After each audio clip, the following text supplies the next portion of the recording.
We now talk to Presidential Spokesperson Sal Panelo. Good morning, sir. Thank you for taking our call. Good morning. Sir, have you filed the diplomatic protest against China? According to Secretary Locsin last night, it was on the way, so most likely it has been already filed. I see. And on the Chinese vessels, aside from the fact that Ambassador Zhao Jinhua said the vessels are not armed, what else did he say regarding the presence of those ships near Pag-asa Island? He said they will investigate the veracity of the report. So should but he assured me that they're not militia, they're just fishermen. Okay, if this is considered Philippine territory, sir, are they allowed to be fishing in those waters if they're Chinese? They're not supposed to. That being the case, should Filipinos be worried about the presence of these vessels? Well, yes, if it raises apprehension on the part of our fishermen. But so far, there have been no complaints from fishermen being harassed or told to go away from where they normally fish. Is that right? Yes, not relative to that, the vessel staying there for some time. So if their presence is not alarming and Filipinos shouldn't be worried, why then the need to file a diplomatic protest? And what would be stated in such a diplomatic protest? Well, I assume the diplomatic protest would be saying that, why are you, this is supposed to be our territory, why are you there? Why are you staying there for some time? Now, sir, are we demanding any specific measures that China should take? That particular issue should be taken in the bilateral meetings between the two countries. We have a regular mechanism for that. In fact, the day after tomorrow, there will be a meeting. And most likely that issue will be raised. Okay, so this was not discussed in your meeting last night with the ambassador?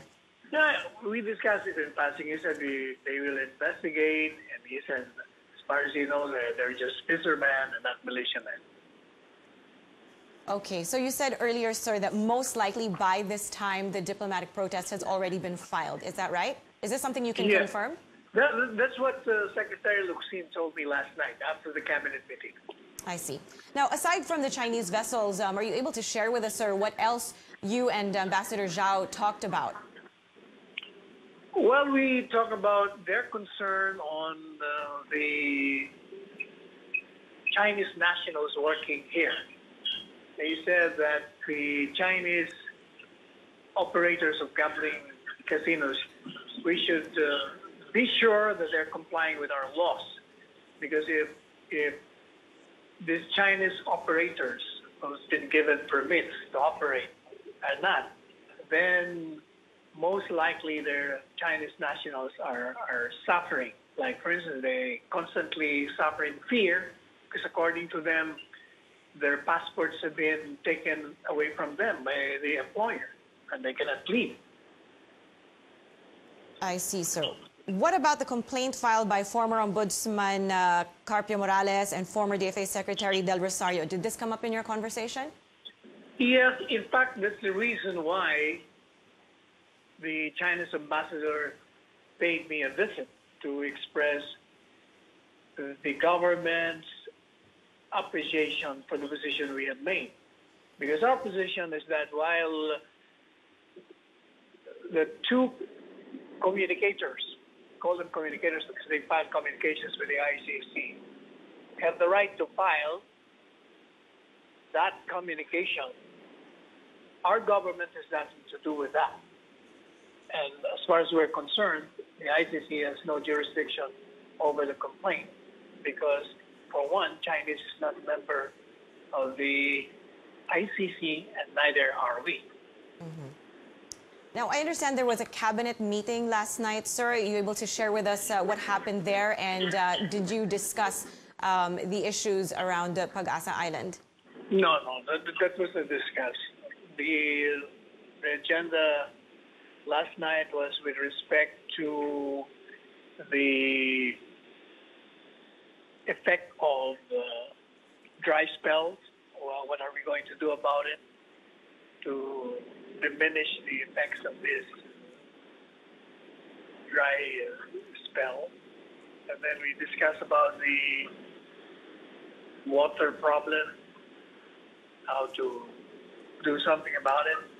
And most importantly, by the way, the most important thing that was discussed last night, the President issued a directive, is that henceforth, and he directed SolGen and the Department of Justice to study all contracts entered into by the government to find out whether there are provisions that are onerous and against the interests of the Filipino people, and to do something about it, either to rescind that or to cancel those contracts, or to sue people who are behind those contracts, which are unconstitutional and ultra vires. Could you, Illegal, in other words.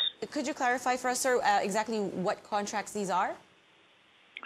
Whatever contracts that the government enters into, involving, like for instance, the contract entered into by Maynila and Manila Waters. That's one. All right. Because in one contract entered into by the government, I think this was during the administration of Mr. Ramos, the Republic of the Philippines, or the government, was banned or was stopped or was prohibited from interfering with the contract. Meaning to say that the government cannot even take an action if there was a violation of the contract. And that is why the President Dewey stopped yesterday, and he said, this cannot be done. How can you stop the government from doing its function by reason of the contract? And that's why he ordered all contracts must be reviewed. And all departments, all the legal officers there have to go over every contract that each department has entered into to know and to determine whether there are provisions that are in violation of the law or the Constitution. Does this also include government contracts with China? Oh, yeah, certainly. All right. Thank you very much for your time. We really appreciate it. That was Presidential Spokesperson Sal Panelo.